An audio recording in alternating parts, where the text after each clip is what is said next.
there has to be some common sense. Yes, sir. They have the car stopped at 10th and Ranch Michael Byler. We still don't know who pulled the trigger.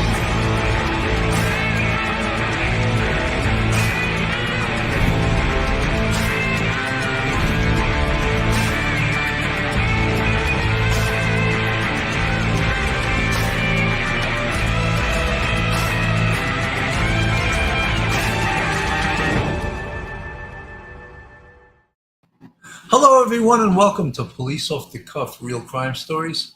I'm your host, retired NYPD Sergeant Bill Cannon, a 27-year veteran of the NYPD, and I'll be flying alone today. Phil couldn't make it today, so I'm going to go at it myself. You know, folks, we've been seeing a lot of different types of crime.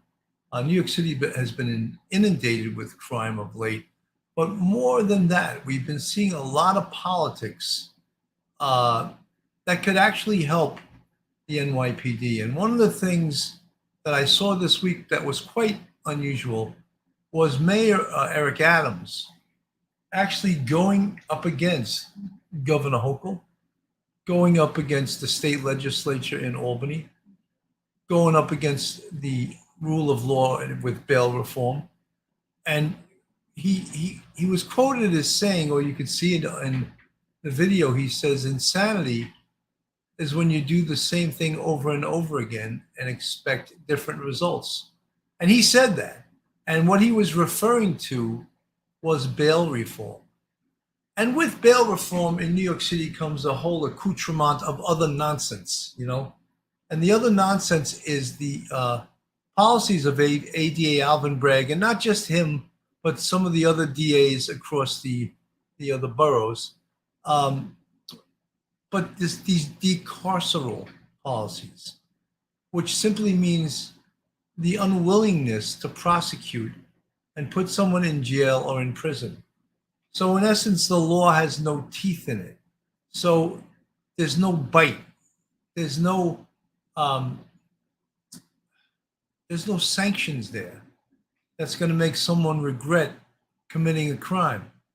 So what's consistent, though, are all of these district attorneys across the country that are sort of George Soros champion DAs. And of course, Alvin Bragg was one of them. George Soros contributed $1 million to his campaign. The other one was Chiza Boudin, I think it's pronounced that way, from San Francisco, or Bowden. He had two parents that were involved in the Brinks robbery where two cops were murdered. He was just removed, which is a great thing, because if someone's not doing their job, then you remove them. And New York doesn't have those laws. In New York, the only one that can remove the district attorney is the governor. And I think that Hochul is going to have more and more pressure as crime goes up more and more to remove Alvin Bragg.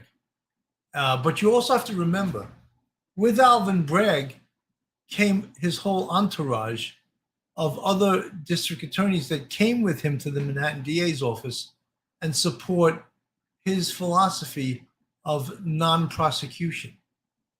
And, you know, I'm not just making this up. I'll show you some of the stuff later on that when he came on board in February, he had this list of 10 different things he was going to change. And it was very pathetic.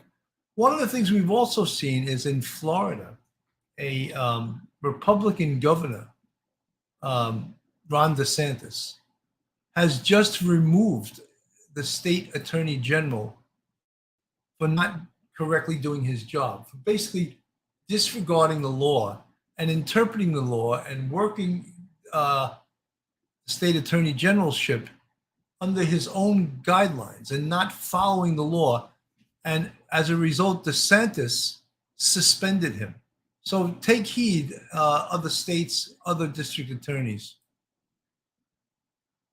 laws relating to protecting the right to life in the state of Florida. And mind you, we have had prohibition on third trimester abortions for a long time. We've had prohibitions on partial birth abortions for a long time. And then most recently, the legislature enacted and I signed protections for unborn babies at 3.5 months. And when they are aborted, it's typically done through a dismemberment procedure, which is really inhumane. Nevertheless, that is what the legislature has enacted, and it's not for him to put himself above that and say that he is not going to enforce the laws. We don't elect people in one part of the state to have veto power over what the entire state decides on these important issues.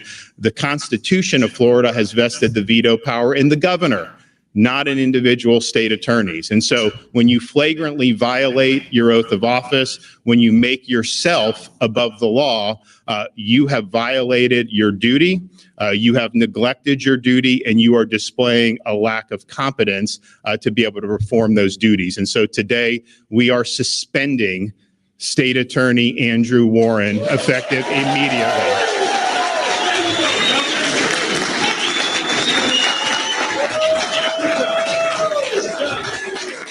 I guess Warren was not very popular with the law enforcement community.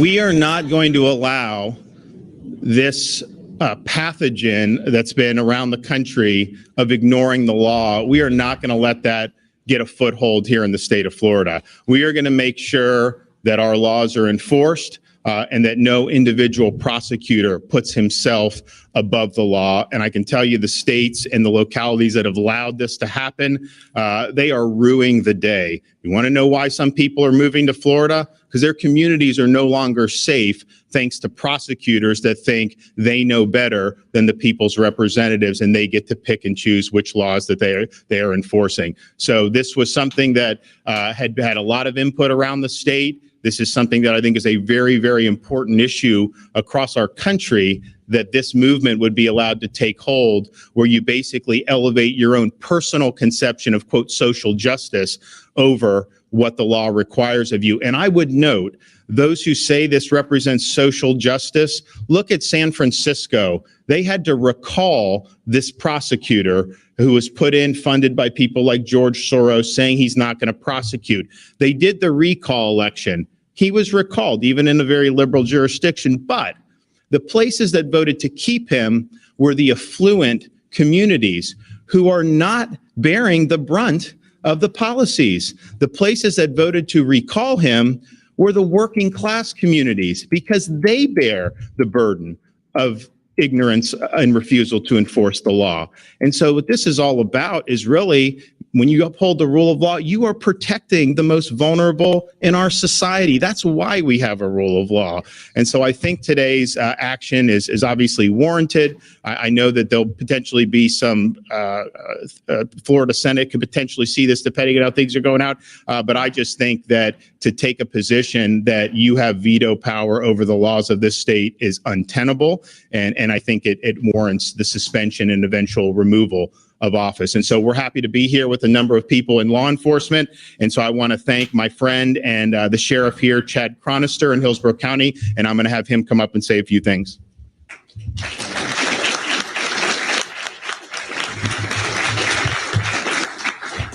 Thank you, Governor. We are extremely grateful the state of Florida and all of law enforcement have you. Each day I wake up, I leave my family, and I go to work with purpose and pride to uphold my oath of office and keep everyone in Hillsborough County safe.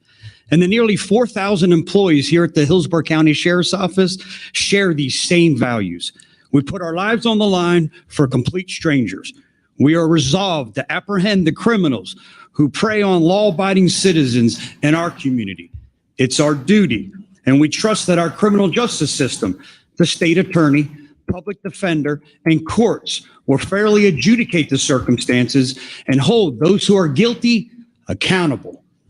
Like law enforcement throughout the county, our criminal justice partners also take an oath to uphold the Constitution, the duly enacted laws of this state, and to be the voice for victims and the protectors of public interest. The governor's suspension of State Attorney Warren is not political to me. It's about law and order. It's about ensuring our loved ones are safe. It's about the victims and their voices.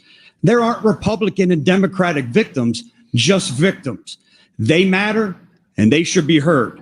Over the last several years, State Attorney Warren has acted as an adjudicator of all, as if some type of supreme authority, by reducing charges, dropping cases, and single-handedly determining what crimes will be legal or illegal in our county.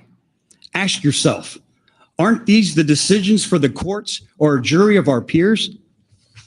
One of the more egregious examples occurred in September and involved a suspect who, after shooting someone, and then opened fires on a residence where that victim sought refuge and protection.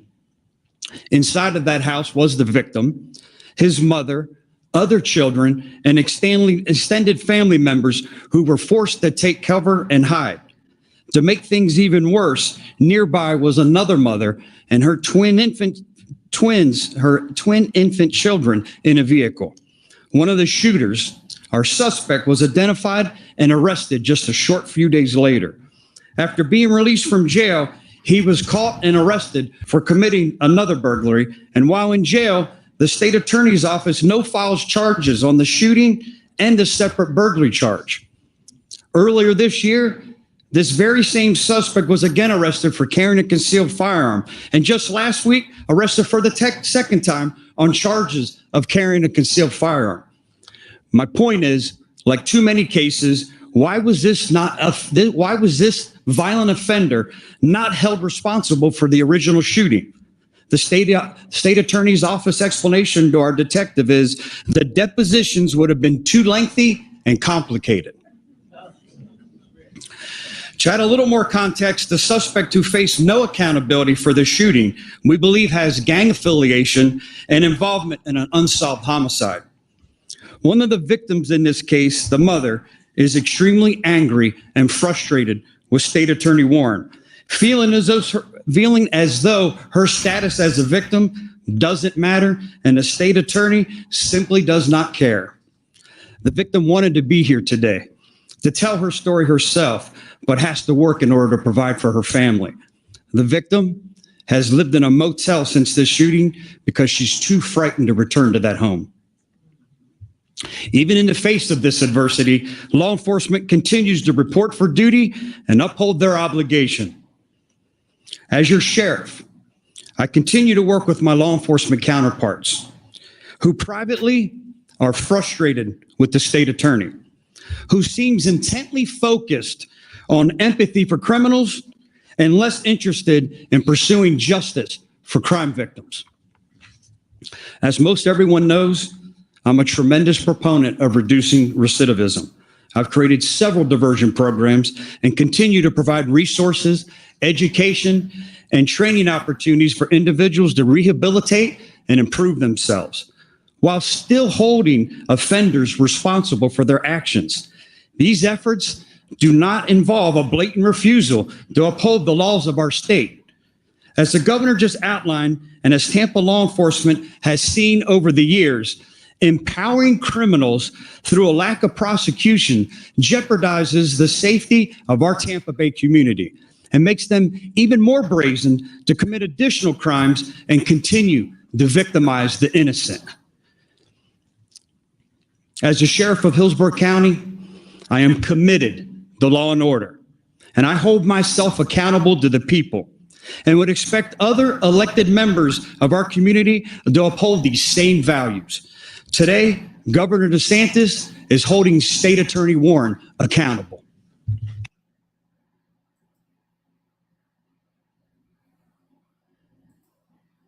That was a beautiful thing. Could you imagine in New York City or New York State, we had a governor that backed up law enforcement the way that DeSantis does?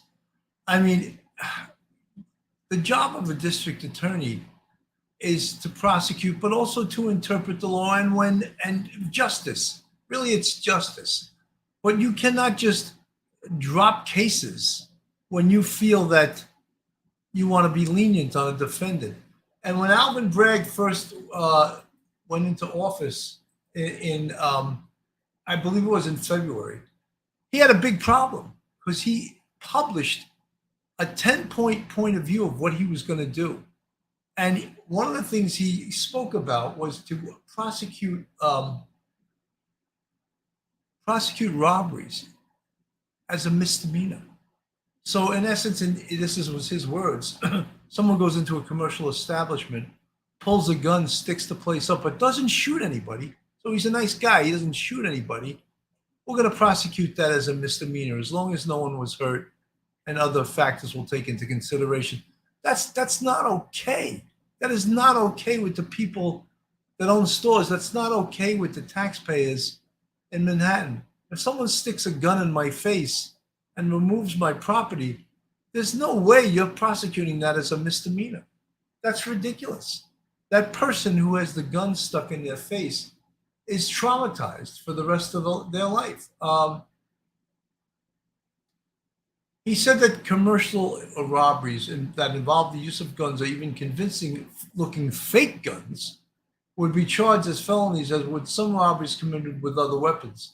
Mr. Bragg had said earlier that he would only charge robberies as felonies if a defendant had created a genuine risk of physical harm. So he did a tap dance backwards after he was called on it by the governor. And the governor's cute too, because she called him on this because she felt that was going to affect her the election in November. So she will only, I think, remove Bragg if he is such a huge liability to her that she has a danger of not being elected.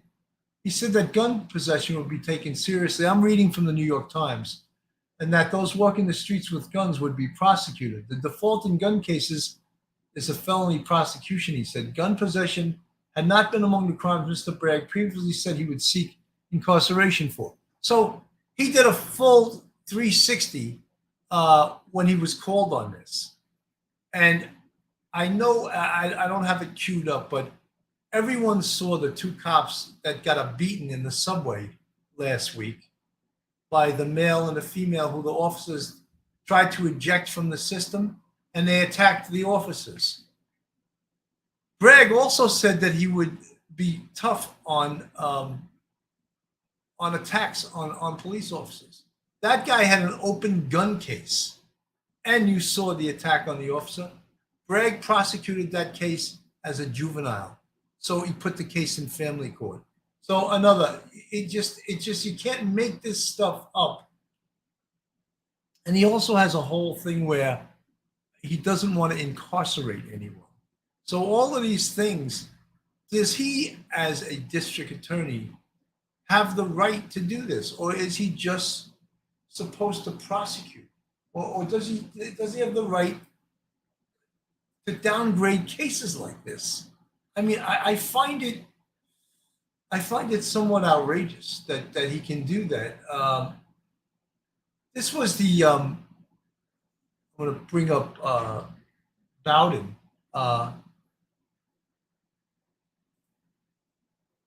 This was when the district attorney from San Francisco was recalled. So are the voters sending the Democrats, are they sending them a message that we want prosecution, we want to be safer, we don't want you cutting loose? Fallout after a stunning defeat. Voters in one of the most progressive cities in America removing their progressive district attorney from his job. People are right to be frustrated. There's so much room for improvement. Chesa Boudin was elected touting alternatives to prison and recalled in a landslide, facing criticism for being soft on crime. With San Francisco struggling with rising homelessness, hate crimes, and violence, his defeat now a warning to other progressive prosecutors, like DA George Gascon in LA, facing a possible recall election of his own. And in New York, DA Alvin Bragg openly criticized by fellow Democrat Mayor Eric Adams. No one takes criminal justice seriously anymore. These bad guys no longer take them seriously. They believe our criminal justice system is a laughing stock. Tonight, President Biden urging mayors and police chiefs to act. It's time the states and the localities spend the money they have to deal with crime. Meanwhile, Boudin supporters are concerned the priorities of progressive prosecutors are at risk. Professor Laura Bazelon investigates wrongful convictions in San Francisco. We have other cases that are in the pipeline. Our work is on the chopping block, too. I've been robbed on Mission Street. I was jumped on 6th Street. But tonight, San Francisco voters like liberal Democrat and sandwich shop owner Adam Mesnick demanding change. The top cop has failed. Between the enormous amount of money spent on this recall and the enormous national attention it received, it's clear that rising crime rates are going to be a major issue in the midterms. Thanks for watching our. You know, one of the things that we're not going to forget, I mean, many of these people forget that during the riots of 2020, many Democrats, including President Biden, were in the defund the police movement. Are we supposed to forget that now? I mean, there's video of them saying that. There's video, so they can't deny it. So all of a sudden they're like, support your local police.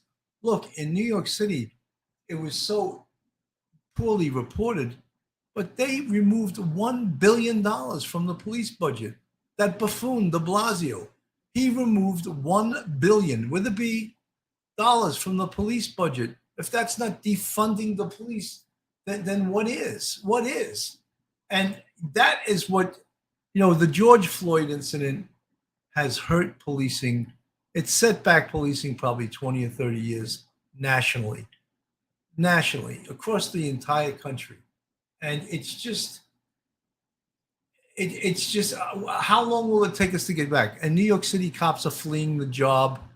They're going to other jurisdictions, other jobs, or they're just quitting the police. Maybe they don't want to be the police anymore.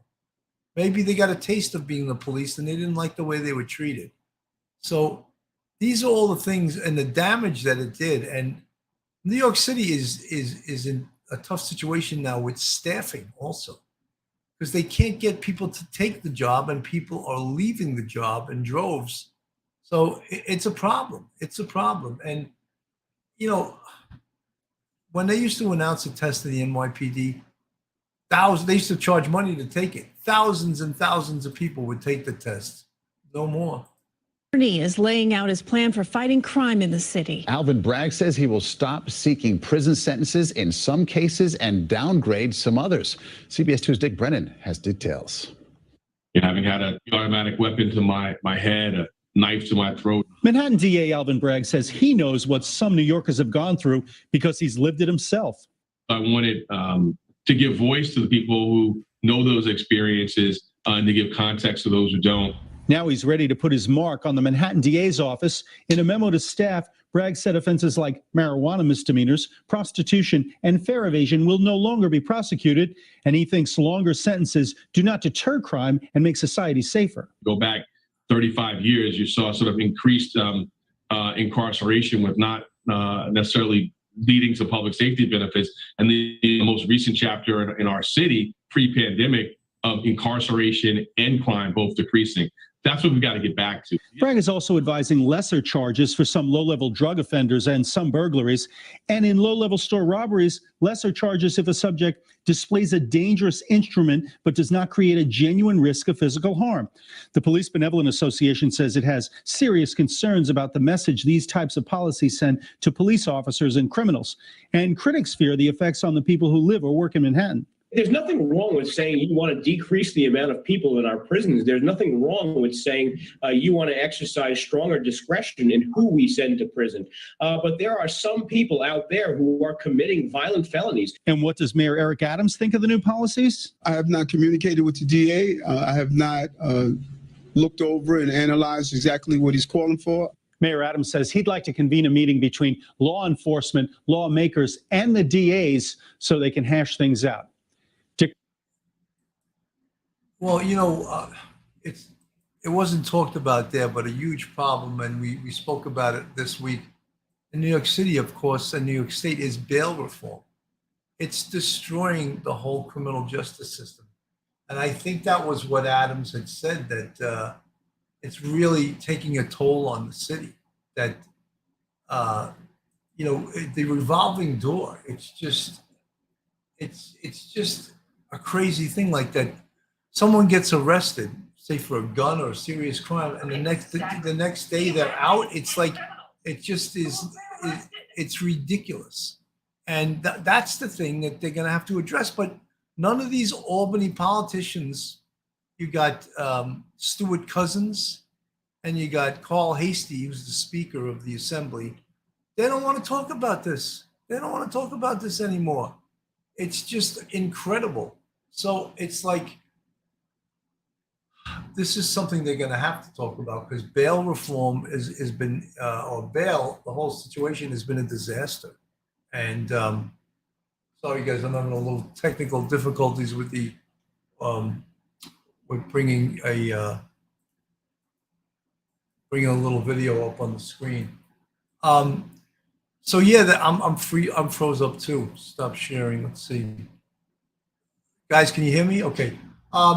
Yeah, so we're having a lot of problems in this city with bail reform. And then you marry that with the diaphragm law, and it's the perfect storm. It's the perfect storm of problems with the criminal justice system. And you know, it's a disaster. And what was it that Adam said the other day, which is, of course, the definition of insanity, is doing the same thing over and over again and expecting different results? Well, that's what he said the other day. A combined 485 times since the bail reform laws were implemented in 2020. At least 6 of them confirmed to be roaming the streets today, probably hanging out outside of Fox, just taking craps everywhere. So how can any reasonable judge or DA think this is safe for their community? Joining me now, former DC police detective, defense attorney, and Fox News contributor, Ted Williams. Oh, Ted, it's great to have you back. So where is your heart here? Is your heart with the criminals? You know, you wear the hat of defense attorney, or is it with the cops who are so frustrated because administration after... You know, someone in the chat just mentioned, yes, Lee Zeldin, the Republican nominee for governor, was attacked on the stage. Someone had an object, it was a razor of some kind, and the guy was arrested and released that night, or released the next day. It just shows you how ridiculous this whole situation is. Someone attacks someone running for office and they're out the next day. That's not working government. Administration, these mayors turn their backs on them. What is the point of going out and policing when you get people off the streets and they're given desk tickets? You know, my heart is with the citizens, the law-abiding citizens who should know, and let me tell you the best kept secret: crime pays. It's unfortunate that I have to say that, but crime pays. These guys, they go into the system, the law enforcement officers arrest them over and over again. And before the ink is dry on the paperwork, these individuals are back on the street. You hear Eric Adams, the mayor of New York, saying that there are 10 career criminals who have been arrested over 500 times between themselves. It's embarrassing.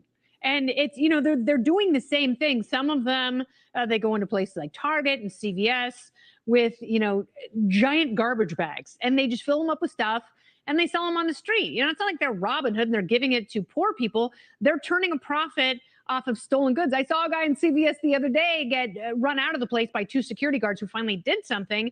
And, you know, this guy had the audacity to yell back at them. It's like, why are you stopping me from doing this? You're targeting me. It's like, you just stole a pair of glasses, you idiot. But it's not just people who are stealing stuff from, you know, these chain drugstores. We're talking about people who commit violent felonies. Those people should not be roaming around, because guess what? They know they can operate with impunity. They can hurt anyone they want. And now they're actively hurting people, pushing them down and taking their stuff. We saw a guy in New York get run over by a car in the Bronx. 3 guys got out and rifled through his pockets and took all his stuff when he was passed out on the sidewalk, and then he was in critical condition.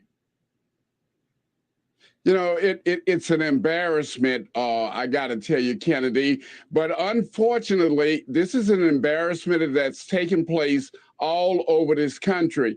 And I can tell you, one of the most frustrated groups are law enforcement officers who want to do the right thing out in the community and lock these people up. But can you envision being a law enforcement officer locking up someone in the morning, and before you can go home that afternoon, that person is back on the street only to be locked up again tomorrow or the next day? Or it's a very frustrating revolving door that's taking place here in America. And we've got to get these legislators off of their butts, and they're going to have to do something for law-abiding citizens. It seems as though they clearly favor criminals by letting them commit a crime, go be arrested, and be back on the street. Yeah, they open the door and they're like, all about? Go on out there. All the stuff you want to steal is out there. All the people you want to hurt so you can take their stuff, they're out there too. There's no disincentive, and there's no social workers. So, they had $1 billion for a mental health initiative here in New York City. And I walked through Columbus Circle the other day, and there were dudes with like cauliflower toes just bathing in the fountain. And, they're not male strippers, Ted. Well, like I said, law-abiding citizens, Kennedy, are the ones who are suffering. And, we're talking about the criminals, but we need to be talking about some of these DAs like Alvin Bragg of Manhattan, Kim Foxx of Chicago, or George Gascon of Los Angeles. Yeah, George Gascon is going to be recalled. Not every state has a recall mechanism, but Kim Foxx, a guy who's been working in her office for 25 years, just resigned because he thinks that she's a buffoon. She doesn't know what she's doing, and she's completely corrupt. And here's a guy who's been there for 25 years, and he's leaving a job that, it's like, I don't know if he's done it well. I'm guessing he's pretty happy. There's been there a long time. Maybe he's just getting a pension. Who knows? But I do believe him when he says that she is corrupt, she is tarnished, and it does a complete disservice to that part of Illinois. Ted Williams, always good to talk to you. Thank you, dear. Folks, during the chat, someone mentioned to me about what do you think about Governor Abbott from Texas sending illegal migrants to Washington, D.C. and to New York City via bus. And one thing that Washington, D.C. and New York City have in common is they're both sanctuary cities. So they're more or less snubbing their nose. Yeah. Texas has had over 60,000 people illegally come into their state. And that's a federal problem. That's Joe Biden's problem. That's Kamala Harris's problem. They're doing nothing about it. So I think Abbott's brilliant. Put them on a bus, send them to the sanctuary cities. They're embracing them. Come on, come to us. We got nothing but money. And, again, that's flouting the law. That's against the law to do that. Because the law is you're supposed to be coming to this country legally. And obviously it's not happening. It's incredible. It's incredible. What they were referring about in that little news report was the New York Post article where they wrote 10 career criminals racked up nearly 500 arrests since New York bail reform began. I mean, is that outrageous or is that outrageous? I mean, 10 career criminals racked up 500 arrests. That's like incredible. It's like an incredible thing. I mean, how do we allow that to happen? These are the recidivists. These are the people that Alvin Bragg are defending. He doesn't want to put them in jail, doesn't want to put them in prison. Just totally outrageous. If I can get this to play here. Is the number one issue on New Yorkers' mind right now. Regardless of all the good stuff we're doing, until we get crime under control, New Yorkers are going to feel we're not making progress, which we are. We are decreasing in shootings for the last 11, 12 months. I don't know the exact number of months, 12 weeks. 12 weeks. Decrease in shootings. Since we instituted our plan, we're seeing a decrease in shooting, decrease in homicides. We're seeing a 30-year high in gun arrests, 30-year high in gun arrests. So our plan, which we're constantly modifying. Guys, I wasn't hearing that too well, so I'm going to take it off the screen. But Adams has been very outspoken, and you got to realize Adams is a Democrat, and he spoke out against Democrats about how, how the crime right now it is just out of control, just totally out of control. He called it insane. The other day I was joking. You guys all remember that Crazy Eddie electronic commercial where the guy Crazy Eddie used to go on the screen and go, "These prices are insane." Well, these policies are insane. And it's crazy. Like a mayor goes on TV with his executive staff and talks about how ridiculous these policies are. It's just incredible. Kathy Hughes, P. Doyle was I currently live in the Hudson Valley. Well, I don't know, but I have lived in Milwaukee. I'm sorry. Bill, it's been every government's problem in this country for the past 40 to 50 years. Blame both Republicans and Democrats for the immigration problems we have. We need to do things like the old days. Absolutely. Scotty Wagner, thank you so much for the $4.99 super chat. Yes, I did fix the sign behind me. I was a little reluctant to do that, but I did do it, and I think it looks a little bit better. But thank you, Scotty. So it's just, and in New York City, on top of all of this stuff, you have the problem with the diaphragm law, which is other jurisdictions will not allow their police officers to come into New York City because of the diaphragm law. They don't want their officers subject to what they consider to be a horrendous law, which in an arrest situation subjects an officer to a misdemeanor. For the state to change bail laws. Today, his office released new numbers pointing to a crime wave by a small group of repeat offenders. But as CBS 2's Ali Bauman reports, bail reform advocates claim the mayor's proposal would endanger more people.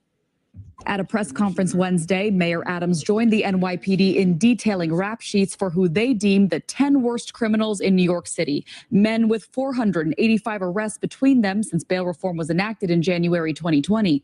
These offenders face very few, if any, repercussions, despite committing crime after crime. The mayor says he wants judges to be able to consider dangerousness when deciding whether or not to set pretrial bail. Our criminal justice system is insane. It is dangerous, it is harmful, and it's destroying the fabric of our city. But Governor Hochul says under the current law, judges are able to set bail for violent repeat offenders. What we gave judges was the ability to consider severity of the offense. Is this a repeat offense? Is there a history involved here? Her belief that the judges have the tools they need, yes, they have tools that they need. They're not using them. Ariel Reed, an attorney for the Legal Aid Society, believes allowing judges to set bail based on dangerousness would lend itself to bias. Ideas about who is dangerous and who is not, all of those things have led to the decimation of communities of color. Bail reform advocates argue the mayor's proposal would send more innocent people to Rikers Island. I was in there for a crime that I never committed and sat there on a $100,000 bail for over 3 years for them to say, you know what, not guilty, go home. The bail laws are working, Mr. Mayor. Please don't mess with things that are saving lives. The governor suggested judges take continuing education programs so they can stay up to date with bail changes enacted by the legislature. A spokesman for the state courts told me the governor is more than welcome to come and speak to criminal court judges about the law. In the newsroom, Ali Bauman, CBS 2 News. I would think that the judges should know the law, not all these ACLU people and all of these groups that I think the judge should know the law better than them. Steve C., it's nice to be here for a live show. Having to wake up at 3 a.m. for work, it's prohibitive to be here for the 9 p.m. show. Show is still great, Bill. Steve C., thank you so much. It's my pleasure to do it. It's great to do it in the afternoon, too. On a Saturday, it's a beautiful day out. The Pranzos let me know that they were going to a party on the beach, so they weren't going to be here. Maybe they'll listen from their phone, because the Pranzos are always here. Folks, this is Police Off the Cuff, Real Crime Stories. I'm your host, Bill Cannon, retired NYPD sergeant. If you're not subscribed to us, just go on our YouTube, hit that subscribe button, give us a thumbs up, ring that bell. It's free to subscribe to us. I know all you older folks like me, some of you guys don't know how to use YouTube. It's free to go on there and subscribe to our podcast. Just go on it, ring the bell, give us a thumbs up, and you're in. If you want to help us out financially, then we have a Patreon with 3 different levels. And we also have a YouTube channel membership. And the folks in the chat with their green font, they're part of our family, our YouTube family. And we appreciate them. Thank you guys for supporting us. It's always a great thing. You know I showed this video the other day and we spoke about it. I actually did a show about it. Just totally outrageous. These officers from the 4-4 precinct got called to a street, a disorderly crowd on that street.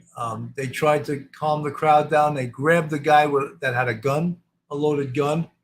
That exacerbated the situation. The crowd started throwing bottles at them. And I just want to do a shout out to those cops. Those cops did a great job. The 4-4 precinct is no joke. This guy here, a little tough guy, I'd take him in my anti-crime unit anytime. 4-4 cops, keep your heads up.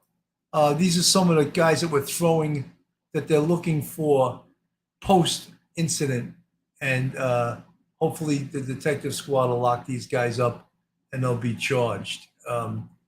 Just outrageous that someone these days can throw a bottle at a police officer doing his duty. And, what happens? That's the Bronx. So that's not Alvin Bragg. We can't blame Alvin Bragg. But are they going to get prosecuted? Are they going to go to jail? Frank Marsha, if you walk into a place with a gun, you're dangerous. When you assault someone like police officers, you are dangerous. Whereas Al Sharpton about what happened in the Bronx with the NYPD officers. Well, no one's going to come to the defense of the NYPD officers. Paul Mignot, if you want to take a bite out of recidivism, you better lock them up early, and often sad but true. Angie Yang, good to see you, Angie. Subscribe. Where's Joe today? Angie's the other half of Joe Murray. She's the hard-working half that does all of his legal footwork. Red Hook, she bad, 2 Bronx DA. Okay. Kathy Hughes. Jersey Devil, yep, that is a nightmare detail. All right, you should have gotten combat pay for having to listen to that song all day long. I think her name is Darcel. Yes, Darcel Clark is the Bronx DA. Angelang, working. I'm taking a break from cleaning. So Joe Murray's working. He's making the bacon. He's going to put it into the pan, and Angie's at home cleaning. They're a good tag team there, a good team. So, what we're talking about, we're hoping that these incidents that occurred this week, that maybe they're getting the attention of someone in government. And if it's only, if it's only Governor Hochul, that's someone to get the attention of, because she's up for election in November. And right now she's got a certain percentage point lead. But if these incidents keep occurring and other Democrats speak out against each other, then, there's a good chance, there's a chance that Governor Hochul can be defeated, And crime is a huge issue right now. We know crime is a huge issue because the 7 major crimes are up like 30%. Although they say shootings and homicides are down a very small percentage point, the 7 major crimes are up. So that's something to take into consideration. And, New York City, a lot of people, Kathy Hughes, I lived in the 4-4, rough neighborhood, awesome cops, that's for sure. Rocky is here. Hey, Kim, hey there. Smitty, it just got old arresting the same dirtbag POS every night. I don't want to use that dirty word. YouTube will take me off the air. You know, guys, I don't know if you noticed, but I used to simulcast live on YouTube and Facebook Live with this show. And I've decided to take it off Facebook. And the reason being is that Facebook kept threatening me with taking me off the air and not doing anything, but I was just posting my podcast. And they were saying I was violating community standards.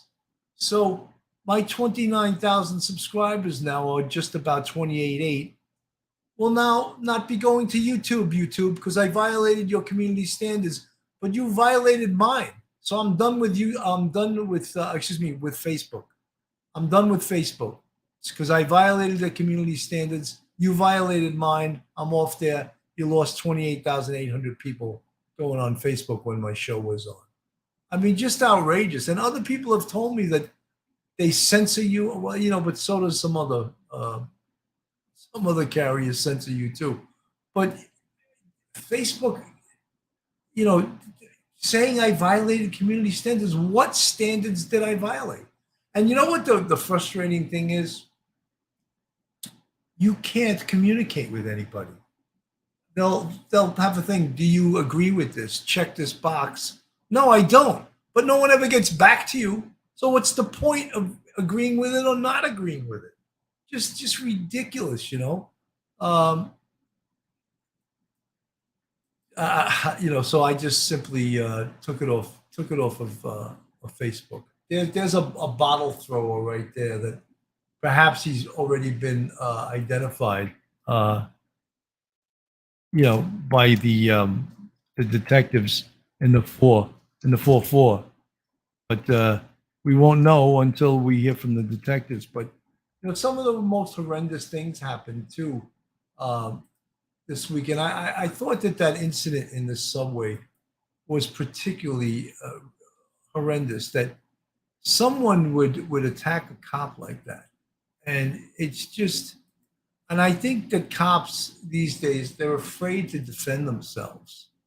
They're afraid to defend themselves because, you know, with this diaphragm law and with all the threats of getting in trouble for this and getting in trouble for that, I just want to show that the assault on the officer, and it's just so outrageous that I think we need to see it again. 5%.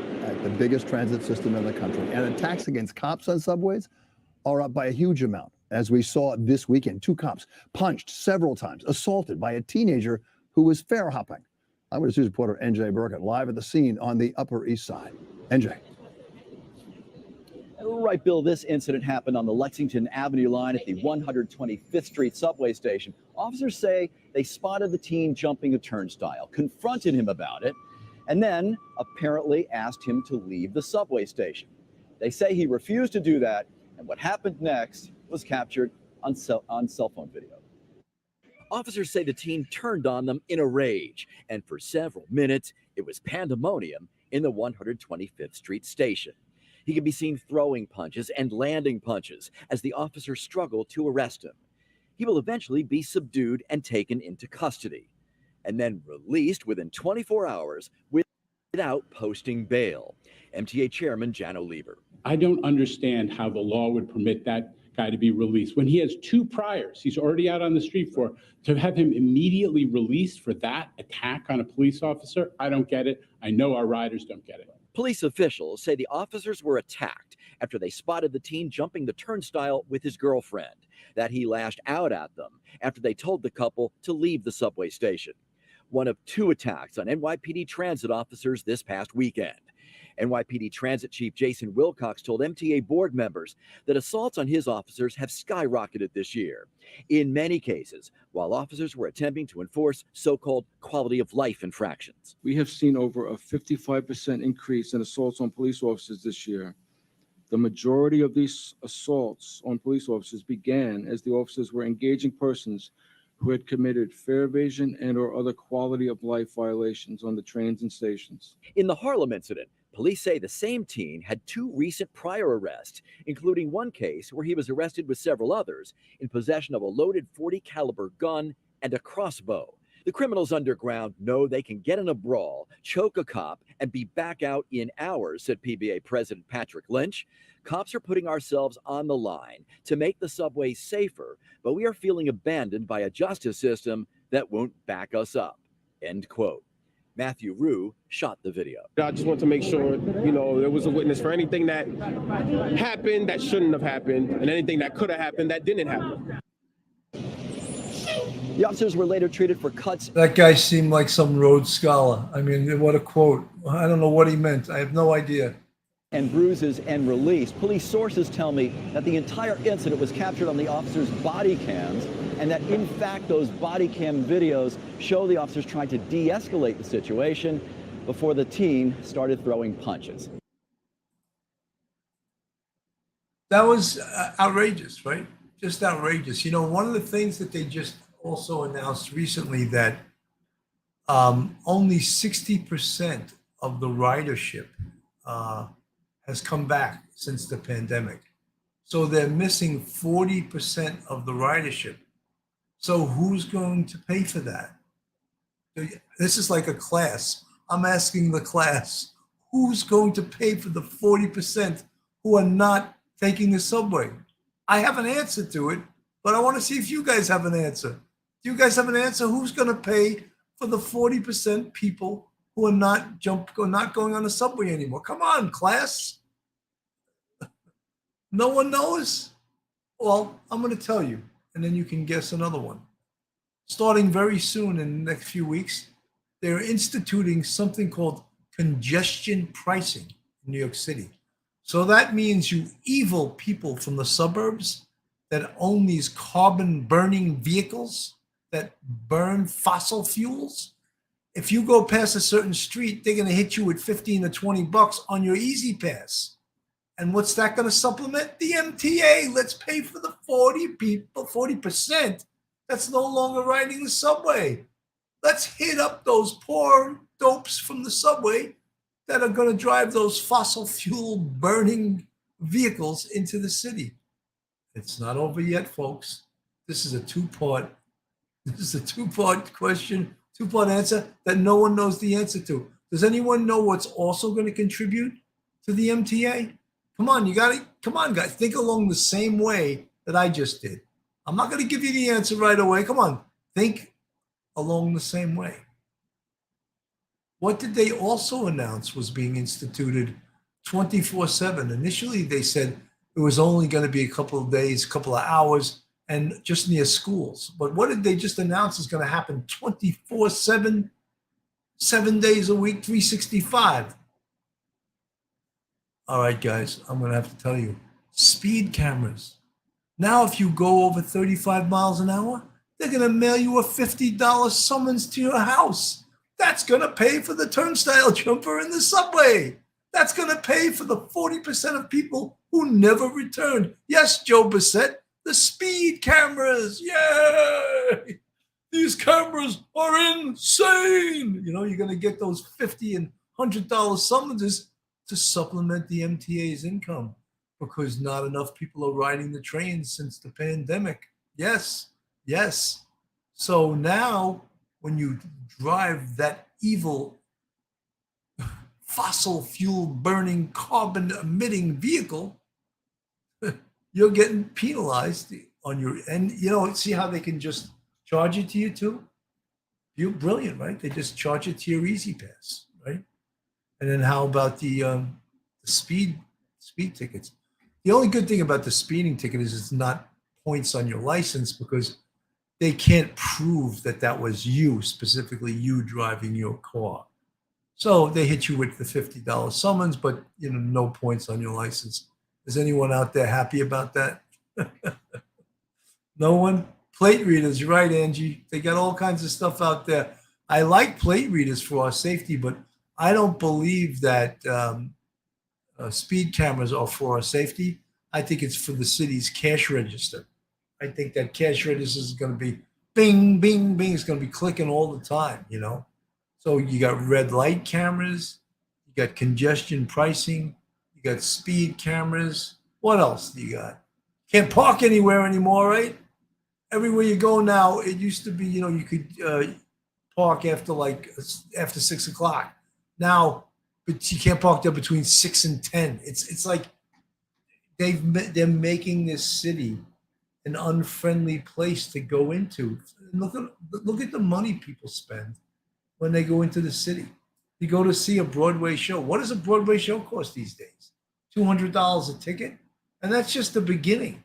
Then you got gas and tolls. Gas, whoa, gas is maybe more than 200. You got gas and tolls, right? And then you want to have something to eat. So it's like they're making it. I haven't been in the city months and months and months because they've made it unfriendly. Joe Bissett, crime is so out of hand that I bought a ballistic insert for my back while in the city and a small trans first aid kit. Wow, you're really taking it seriously. Yeah, P. Doyle, good call, cash cow. But look, if you go into a Broadway show, when it's you and your date or whatever, right? Could be $400 just for the tickets, right? And then, I just thought something just rang a bell in my brain. I like Bruce Springsteen. I'm not like a huge fan of his. I like a couple of his tunes, but I've never been to a Springsteen concert. But he always purports to be, this working man deep in the swamps of Jersey. He's always saying, screen door slams, Mary's dress waves, like a vision she dances across the porch as the radio plays. Roy Orbison singing for the lonely. It's me that I want you only.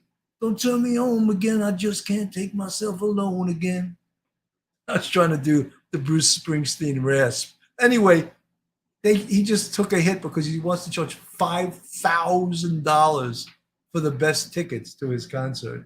This working man, champion working man, wants to charge $5,000 to the best seats to his concert. What do you think, guys? You like Bruce? You guys like Bruce Springsteen still?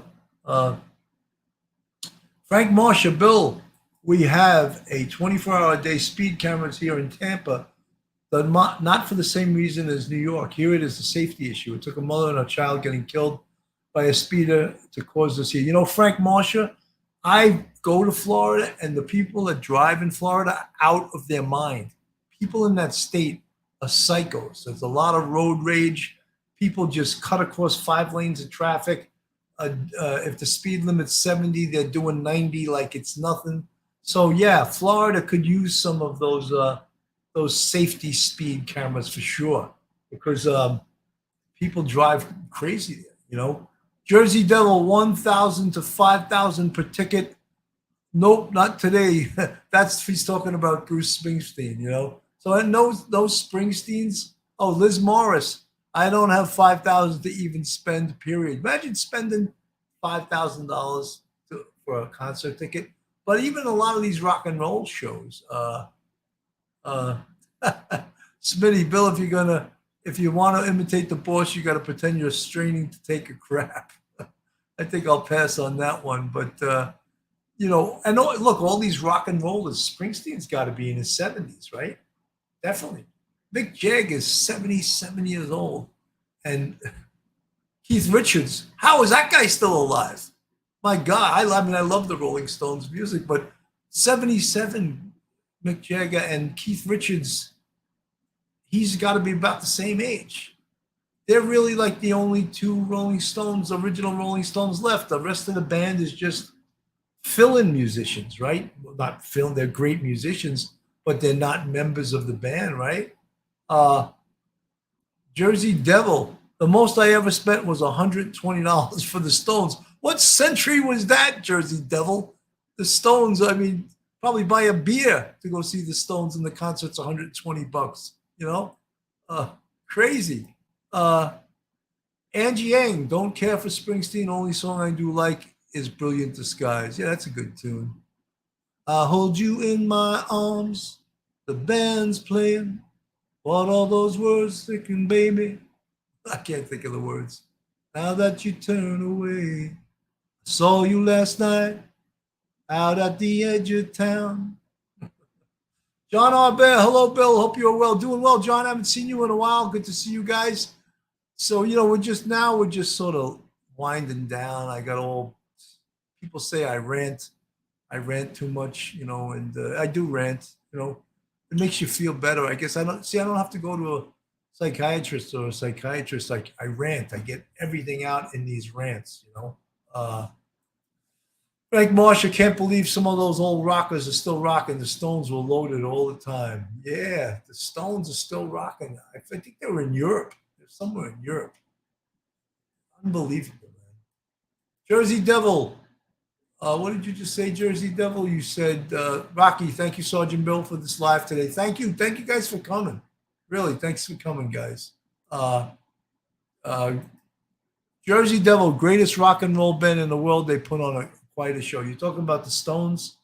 I remember in 1988, I was in Street Crime, and they played at Shea Stadium, the Steel Wheels Tour. If anyone could Google that and look that up, it was the Steel Wheels Tour. And I was in Citywide Anti-Crime. We just went into the stadium and got to see the whole concert. Sometimes there's spiffs to being a plainclothes cop. And Scotty Wagner says he loves stadium, he rant. Well, yeah, it's fun to rant, John Albert going to see Santana and Earth, Wind, and Fire at Jones Beach on 8. Wow, Earth, Wind, and Fire. Wow. They're still around. Santana, he collapsed recently, didn't he, at a concert? He's an old guy, too. He's got to be in his mid-70s, right? All these guys, keep on rocking in the free world. Neil Young's got to be close to nursing home age, right? Mike Smith, you remember the Uncle Floyd TV show? I do. I don't know if I watched it, but I remember it. Bruce and the E Street Band, they play for hours and hours at concerts. Well, if you're going to pay $5,000, they better play for hours and hours, Paul Mignot.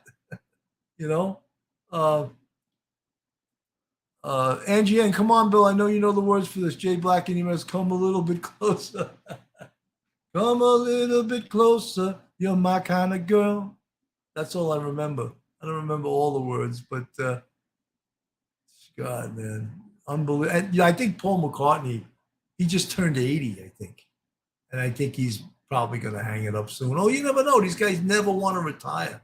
It's like when you do Kathy Hughes, how many of the chatters here are under 50? I bet not many,